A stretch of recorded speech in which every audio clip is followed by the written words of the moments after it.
how, Liz, did you first become introduced to IFS? What's your sort of working relationship to the model? Through you two. The first time I ever heard about IFS was an interview that you did on Sounds True with Dick. I think it was 2018. Is that right? Does that sound about right? And about right, yeah.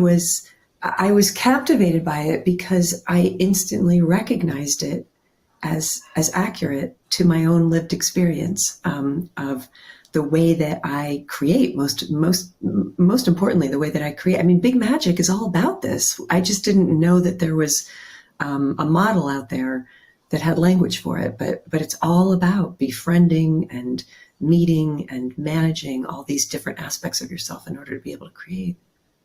Tell me more how you relate your inner world to the different parts inside of you. Just using your own natural language, how do you describe that?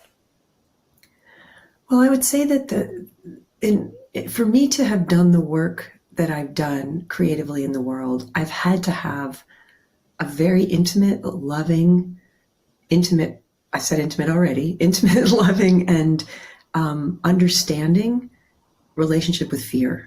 Because I don't think you can create without immediately running into fear. The way that I've always described it in my own experience when I talk about it on stage about creativity is that, the way I experience it is the very first thing that happens is that you get inspiration and you get an idea and you get this excitement about the idea. And an idea comes and visits you. It's a sort of a spirit that comes and visits you and asks you if you would like to engage with it.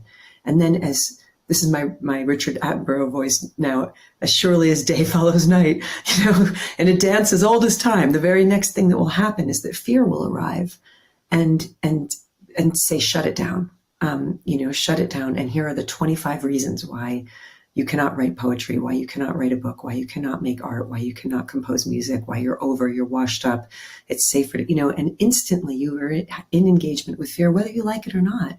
And I learned very early on that if I conversed with it, if I let it speak, if I asked it what it needed, and if I could speak in very mothering, kind of good mothering, reassuring voice to it, that I couldn't get it to go away, but I could get it to sit in the backseat of the minivan while we went on the trip together, and also to just let it know that it was doing a good job being fear.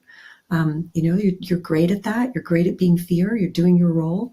But creativity and I, who also is part of this system, we're going to now go on this adventure together.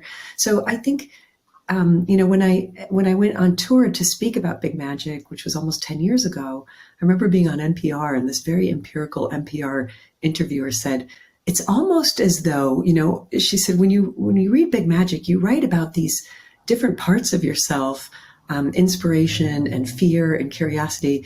It's almost as though you think they're really these magical spirits that inhabit you. And I said, oh no, this is not a metaphor. I love that you're trying to make me sound less crazy to your NPR audience by giving me an out to say that it's a metaphor. But in my experience, it's not. It's what it actually is. Mm-hmm. And I know you get that, Dick, because you talk about that in your work a lot about this. These spirits are real, and they're very distinct.